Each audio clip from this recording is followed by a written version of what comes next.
Bom dia, irmãos.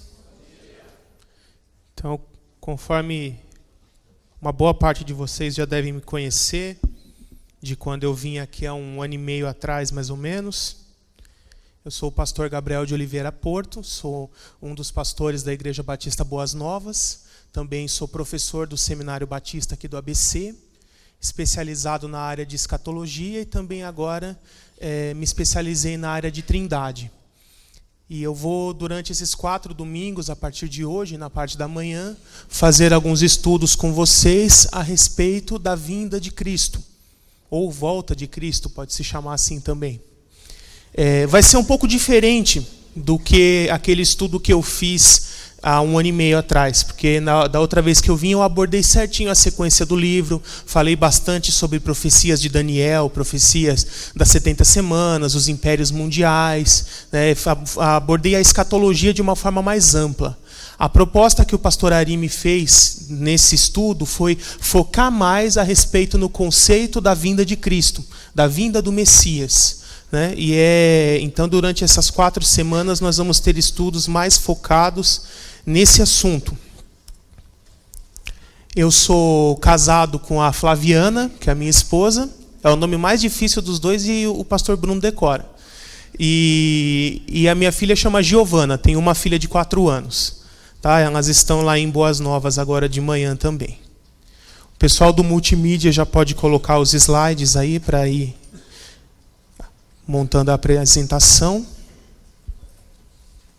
Enquanto isso, eu convido os irmãos a deixar já a sua Bíblia aberta. Hoje nós vamos ler alguns textos bíblicos, uns 5 ou 6. O primeiro deles está lá em João 14, versos 1 a 3. Vocês já podem ir procurando o texto.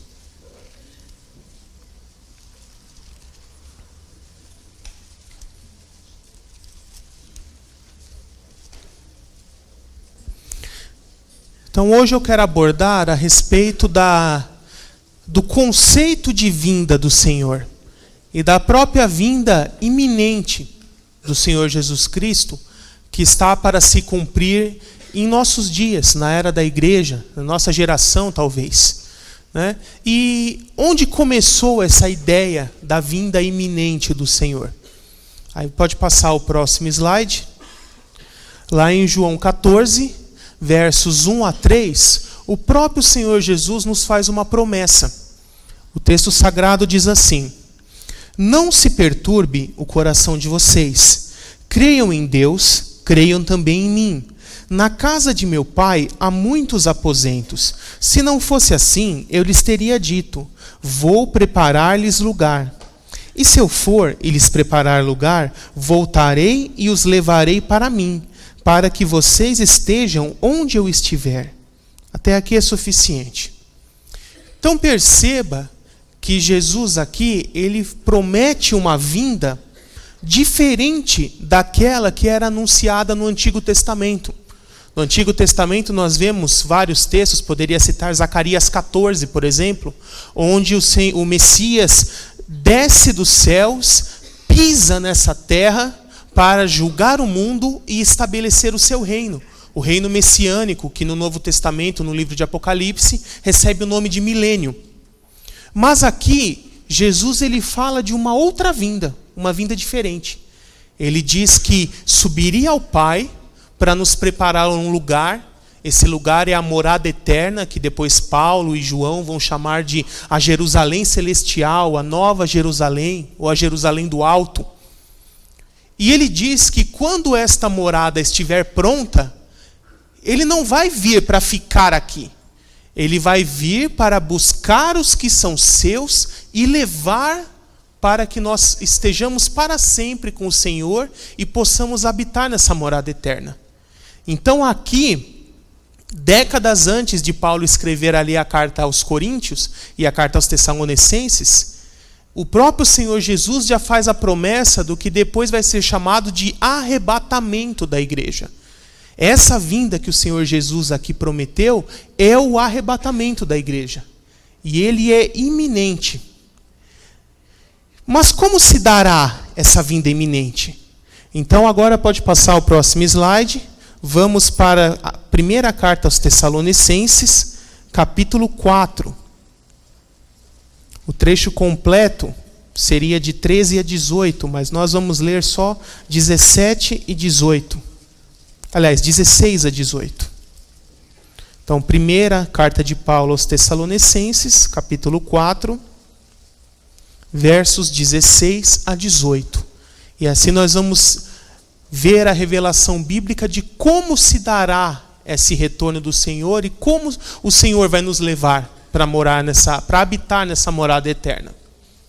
1 Tessalonicenses 4, versos 16 a 18, diz assim: Pois dada a ordem com a voz do arcanjo e o ressoar da trombeta de Deus, o próprio Senhor descerá dos céus, e os mortos em Cristo ressuscitarão primeiro. Depois nós, os que estivermos vivos, seremos arrebatados com eles nas nuvens, para o encontro com o Senhor nos ares, e assim estaremos para sempre com o Senhor. Consolem-se uns aos outros com essas palavras. Então aqui Paulo ele já dá uma explicação mais completa, mais robusta. Depois, quem quiser um complemento a respeito desse assunto, pode ler lá também o texto de 1 Coríntios 15, versos 50 a 52. Não agora, né? Pode deixar para ler depois. Então, como se dará isso? O Senhor Jesus Cristo se levantará do seu trono e descerá dos céus. Ao mesmo tempo, a igreja, os mortos que morreram em Cristo, salvos em Cristo, serão ressuscitados, receberão corpos imortais, glorificados, indestrutíveis, semelhantes aos dos anjos, e subirão para o encontro com o Senhor nos ares, no meio do caminho. E nós, a geração que estiver viva, quando isso acontecer, teremos o nosso corpo, a nossa natureza transformada para essa mesma forma glorificada. Nos ajuntaremos aos ressurretos e também encontraremos o Senhor nos ares. E então Jesus pegará a igreja que foi conduzida pelo Espírito Santo e levará para o céu, para a morada do Pai. Essa morada eterna que Ele está preparando. Então é assim que se dará. E quando será? Né? O pastor Bruno brincou, falou que eu sei o dia da volta de Jesus. E na verdade eu sei mesmo, sabia? Vai ser 7 anos depois do arrebatamento. Então, é certeza. Aconteceu o arrebatamento, você conta 7 anos. É o dia que Jesus vai voltar. 7 anos judaicos, de 360 dias, para você saber o dia redondinho. Tá? O pessoal pode colocar o próximo slide. Quando se dará? Vamos aqui logo no capítulo seguinte, 1 Tessalonicenses 5, versos 1 a 10. Logo na sequência, depois de terminar de falar sobre o arrebatamento, Paulo vai nos explicar quando isso se dará. Olha o que ele diz. Irmãos, quanto aos tempos e épocas, não precisamos escrever-lhes, pois vocês mesmos sabem perfeitamente que o dia do Senhor virá como um ladrão à noite. Quando disserem paz e segurança, a destruição virá sobre eles, sobre os ímpios. Eles, de repente, como dores de parto, a mulher grávida, e de modo nenhum escaparão.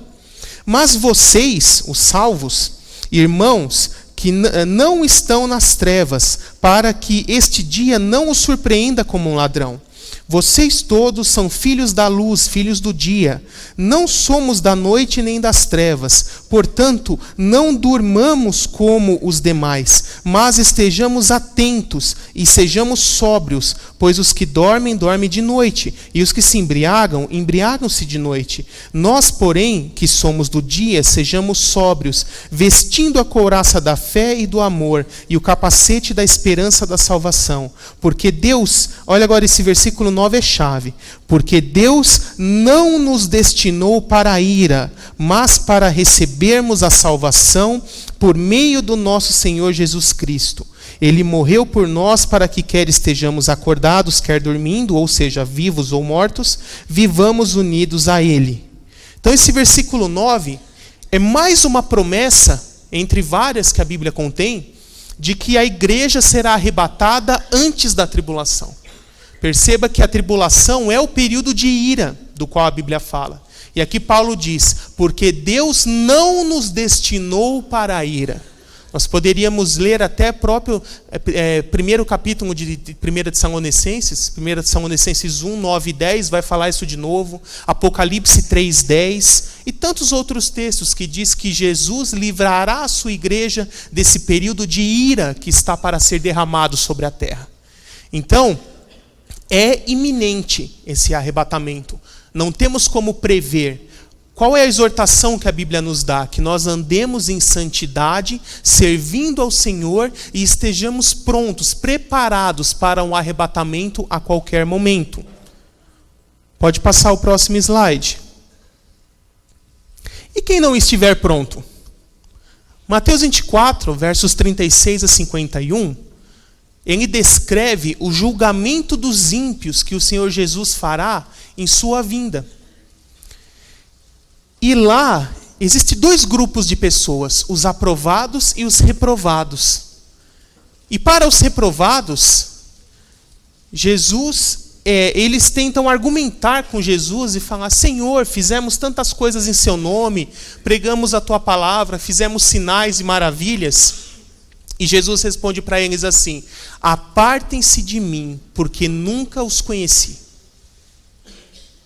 E isso se relaciona um pouco com aquela parábola do trigo e o joio, que o próprio Jesus também fez. O trigo representa os verdadeiros cristãos, os salvos, aqueles que foram regenerados pelo Espírito Santo.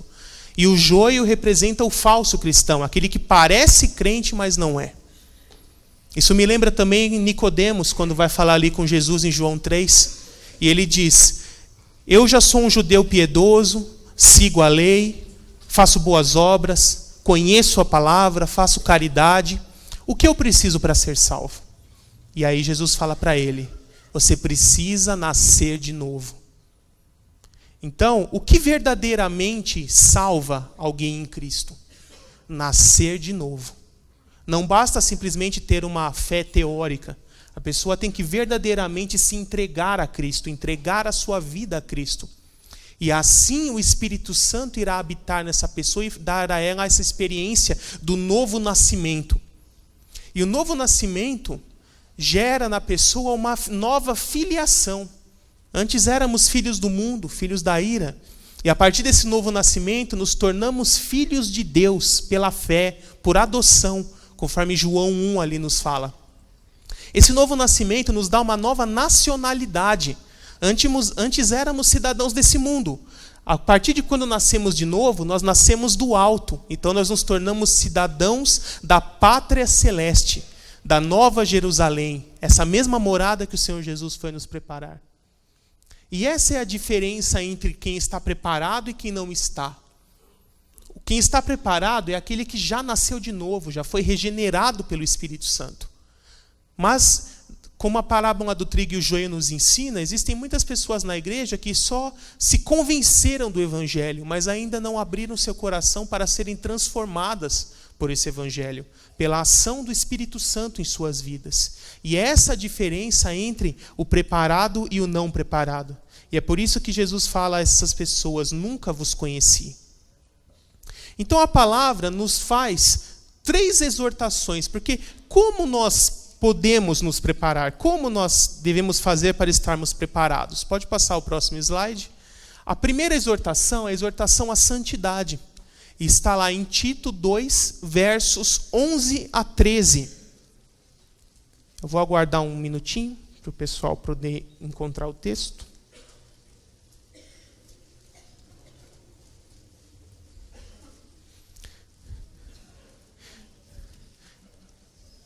É logo depois de Tessalonicenses. Vai segunda, aí vem Timóteo e depois já é Tito.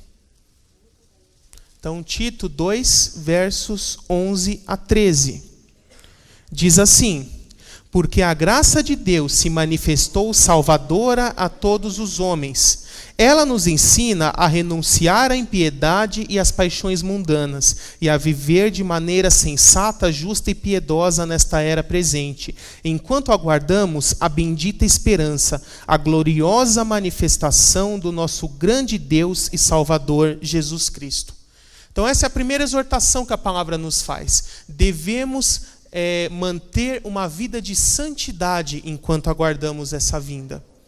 A próxima exortação, que está no slide seguinte, nós encontraremos lá em Filipenses 3, 18 a 21. É a exortação à vigilância. Então, devemos viver em santidade, mas também devemos estar vigilantes. Filipenses 3, 18 a 21. O texto sagrado diz assim. Vou esperar um pouquinho, ainda estou ouvindo as páginas rolando aí.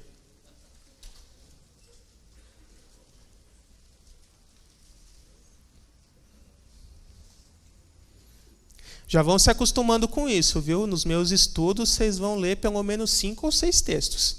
Então, já vão aprendendo a folhear a Bíblia para achar o texto rápido. Então, aqui, Filipenses 3, 18 a 21. Pois como já lhes disse repetidas vezes, e agora repito com lágrimas, há muitos que vivem como inimigos da cruz de Cristo. O destino deles é a perdição. O seu Deus é o estômago. Eles têm orgulho do que é vergonhoso. Só pensam nas coisas terrenas. A nossa cidadania, porém, está nos céus, de onde esperamos ansiosamente o Salvador, o Senhor Jesus Cristo. Pelo poder que o capacita a colocar todas as coisas debaixo de seu domínio, ele transformará os nossos corpos humilhados, tornando-os semelhante ao seu corpo glorioso. Então, olha que promessa maravilhosa. Quando o Senhor Jesus voltar, nós receberemos um corpo de glória, um corpo glorioso, da mesma forma que o corpo que é o corpo do Senhor Jesus, o que ele adquiriu após a ressurreição. Um corpo eterno, imortal, indestrutível, que não fica doente, que não envelhece, que não engorda. Olha que beleza, né? E no milênio nós vamos poder comer, sabia? Não vamos precisar comer, mas vamos poder comer pelo prazer da refeição. E tudo que você comer vai virar glória. Quanto mais come, mais você vai brilhar. Então, olha que coisa maravilhosa, né? E a terceira exortação que nós temos é a exortação à paciência. Essa está lá em Tiago, é uma das últimas cartas ali do Novo Testamento. E Tiago, capítulo 5, versos 7 a 9. Então devemos viver uma vida em santidade, vivermos uma vida em vigilância, e também vivemos uma vida paciente, aguardando com paciência, em meio às dificuldades e tribulações desse mundo, o momento da vinda do nosso Senhor. Tiago 5, versos 7 a 9, diz assim: Portanto, irmãos, sejam pacientes até a vinda do Senhor. Vejam como o agricultor aguarda que a terra produza a preciosa colheita, e como espera com paciência até virem as chuvas de outono e da primavera. Sejam também pacientes e fortaleçam o seu coração, pois a vinda do Senhor está próxima. Irmãos, não se queixem uns dos outros, para que não sejam julgados. O juiz está às portas. Então, essas são as 3 exortações que a Bíblia nos dá de como devemos estar preparados. Devemos nos preparar vivendo uma vida de santidade, uma vida de vigilância e aguardando o Senhor com paciência. Vivendo dessa forma, estaremos preparados para o retorno do Senhor. E aqui, a partir do próximo slide, eu quero usar como ilustração a parábola das 10 virgens, que está ali em Mateus 25, versos 1 a 13.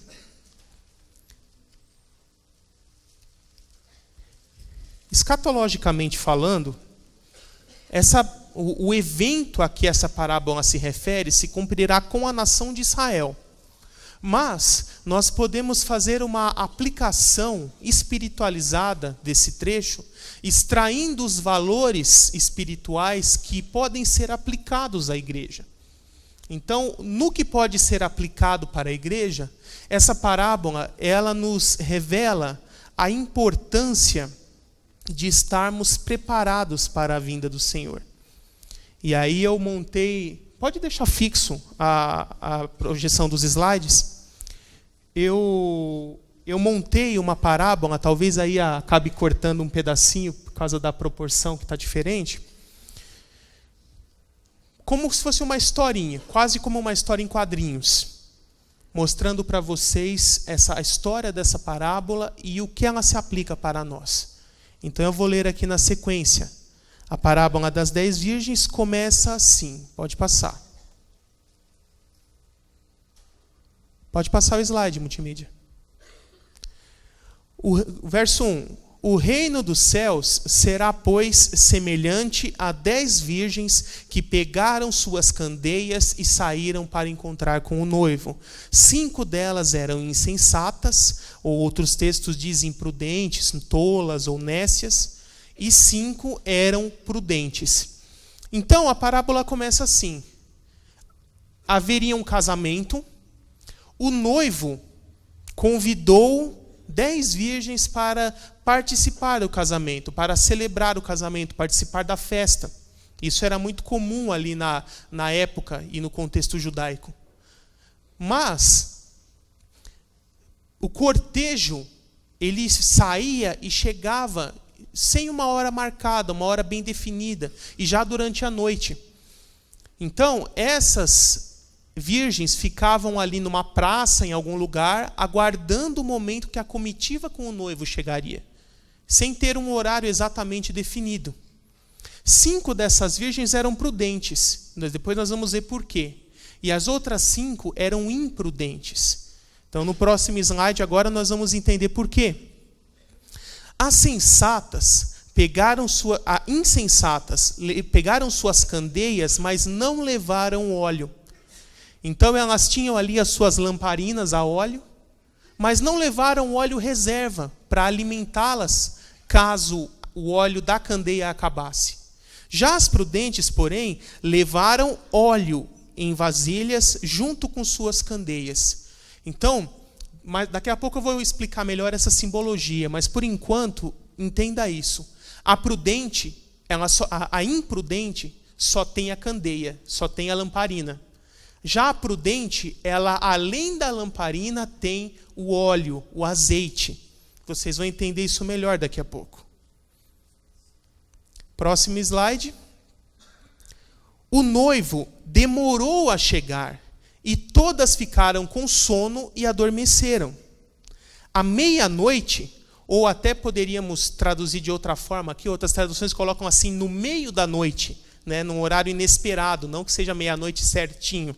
Tá? Ouviu-se um grito: o noivo se aproxima, saiam para encontrá-lo. Então todas as virgens acordaram e prepararam suas candeias. Mas olha o que vai acontecer no próximo slide. As insensatas disseram às prudentes: deem-nos um pouco do seu óleo, pois as nossas candeias estão se apagando. E elas responderam: não, pois pode ser que não haja o suficiente para nós e para vocês. Vão comprar óleo para vocês. Pode passar. E saindo elas para comprar o óleo, o noivo chegou, ou chegou o noivo. As virgens que estavam preparadas entraram com ele para o banquete nupcial, e a porta foi fechada. E o que aconteceu com aquelas imprudentes? O próximo slide nos conta. Mais tarde, vieram também as outras e disseram: Senhor, Senhor, abra a porta para nós. Mas ele respondeu: a verdade é que não as conheço. Portanto, vigiem, porque vocês não sabem o dia nem a hora. E assim termina a parábola. E agora eu quero mostrar para vocês os 2 elementos principais dessa parábola: a candeia e o azeite. Candeia ou lamparina, todas elas tinham. O que a própria Bíblia nos fala sobre a candeia? Qual simbolismo, qual simbologia a candeia ou a lâmpada representa? O Salmo 119, verso 105, diz assim: Tua palavra é a lâmpada que ilumina os meus passos e a luz que clareia o meu caminho. Então aqui nós entendemos já que essa ideia de lamparina, candeia, lâmpada, é uma simbologia das Escrituras, da própria Bíblia. A segunda carta de Pedro, capítulo 1, verso 19, também diz isso. Assim temos ainda mais firme a palavra dos profetas, e vocês farão bem se a ela prestarem atenção, como a uma candeia que brilha em lugar escuro, até que o dia clareie e a estrela da alva nasça no coração de vocês. Então a simbologia aqui de candeia são as Sagradas Escrituras, a Bíblia. As 10 tinham candeia. O que significa isso? Todas aquelas 10 conheciam a Bíblia. Sabiam o que as Sagradas Escrituras ensinavam. Então, esse não é o diferencial entre elas. O diferencial é o outro ponto, o azeite ou o óleo, que está ali no próximo slide. O que significa o azeite ou o óleo? Ele é uma simbologia da presença do Espírito Santo na vida da pessoa, da unção do Espírito Santo. Olha o que o Salmo 45, verso 7 nos diz. O teu Deus escolheu-te dentre teus companheiros, ungindo-te com óleo de alegria. Os próprios reis de Israel, Davi, Saul e dali em diante, eles eram ungidos com óleo, simbolizando a unção do Espírito Santo que era derramada sobre a vida deles. Olha o que 2 Coríntios 1, versos 21 e 22 também nos diz. Aqui é Cristo, né? Ele nos ungiu, nos selou como sua propriedade e pôs o seu Espírito em nossos corações, como garantia do que está por vir. Então essa presença do Espírito Santo, representada pelo óleo, ela atua como um selo na vida do cristão. Entenda esse selo nos dias de hoje como se fosse um carimbo de propriedade. Então todo aquele que entregou sua vida a Cristo e recebe o Espírito Santo para habitar em si, é como se ele tivesse um carimbo no reino espiritual escrito assim, pertence a Cristo.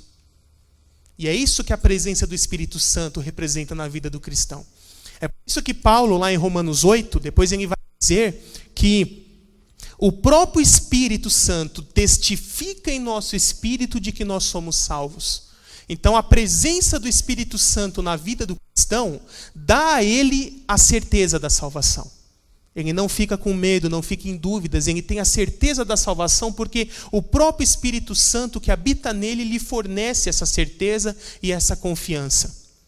E Efésios 1, 13 e 14 diz assim: vocês foram selados em Cristo com o Espírito Santo da promessa, que é a garantia da nossa herança até a redenção daqueles que pertencem a Deus para o louvor da sua glória.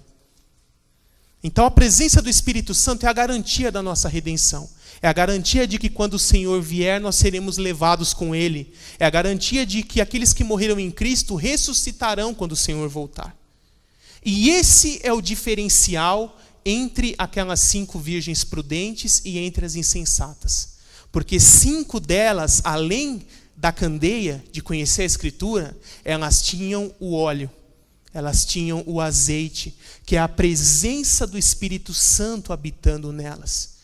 E é essa presença que as capacitou para que no momento quando o Senhor chegasse, quando o noivo chegasse, elas estivessem prontas para acender as suas candeias e acompanhar o noivo. Então esse é o diferencial entre aquele que está pronto para a vinda do Senhor e para aquele que não está pronto. Pode passar o próximo slide. E essa ideia se sintetiza lá na segunda carta de Pedro, uma das últimas cartas ali do Novo Testamento, onde o apóstolo Pedro nos explica com muita propriedade o porquê o Senhor Jesus não voltou até agora. Já se faz quase 2000 anos que ele morreu, ressuscitou, subiu aos céus. Por que ele não voltou até agora? O apóstolo Pedro nos explica muito bem isso. Segunda Pedro, lá no finalzinho do Novo Testamento, capítulo 3, versos 3 a 14. Olha o que o apóstolo Pedro vai nos revelar. Antes de tudo, saibam que nos últimos dias surgirão escarnecedores, zombando e seguindo suas próprias paixões. Eles dirão: o que houve com a promessa de sua vinda?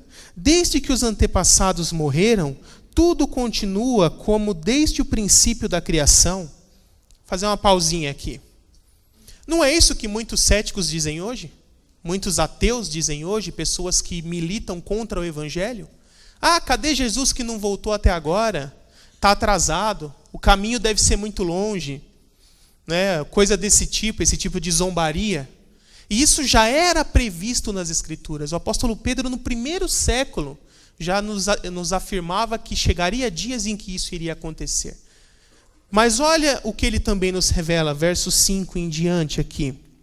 Mas eles deliberadamente se esquecem que há muito tempo, pela palavra de Deus, existem céus e terra, esta formada da água e pela água. E pela água, o mundo daquele tempo foi submerso e destruído, com o dilúvio, né? Pela mesma palavra, os céus e a terra que agora existem estão reservados para o fogo, guardados para o dia do juízo e para a destruição dos ímpios. Não se esqueçam disto, amados. Para o Senhor, um dia é como 1000 anos, e 1000 anos é como um dia. O Senhor não demora em cumprir sua promessa, como julgam alguns. Ao contrário, Ele é paciente com vocês, não querendo que ninguém pereça, mas que todos cheguem ao arrependimento. Então aqui, outra pausa aqui, Pedro nos explica por que o Senhor Jesus não voltou até agora. Porque ainda existem pessoas que hão de se converter quando ouvirem o Evangelho. E Jesus sabe exatamente quem são essas pessoas e quantas são. Então, quando todas essas pessoas já tiverem ouvido o Evangelho, é o momento em que o Senhor Jesus irá retornar. Tudo isso está dentro do controle de Deus, da presciência dele, da soberania dele. Não é uma coisa aleatória. Né? Jesus, certo dia, ele acorda de mau humor e ele fala assim, vou voltar hoje. Enjoei de ficar aqui no trono.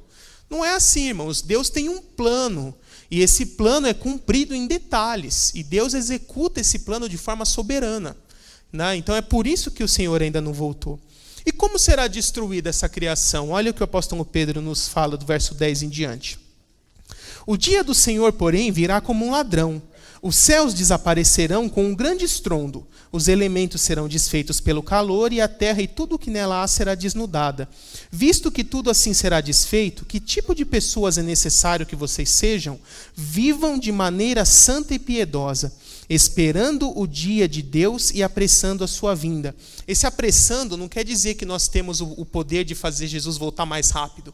Ele quer dizer assim, vivendo ansiosamente, aguardando com grande expectativa o momento da vinda. Essa é a ideia que Pedro aqui quer passar. Naquele dia, os céus serão desfeitos pelo fogo, e os elementos se derreterão pelo calor. Todavia, de acordo com a sua promessa, esperamos novos céus e nova terra, onde habita a justiça. Portanto, amados, enquanto esperam estas coisas, empenhem-se para serem encontrados por Ele em paz, imaculados e inculpáveis. Então, essa é a exortação final. E para a reflexão de vocês, encerrar esse estudo, eu deixo o conteúdo desse próximo slide, o último. Pode colocar aí. Você está pronto para a volta de Cristo? Não precisa responder. Responda para si mesmo em seu coração. Se você realmente está pronto, tenha essa certeza de se Jesus voltar agora, eu vou subir com Ele. Amém. Glória a Deus por isso. Mas se você não está, é o momento de você consertar a sua situação com Deus. É o momento de você rever a sua vida, rever o seu procedimento e mudar a sua vida, para que você esteja pronto para a volta do Senhor. Amém?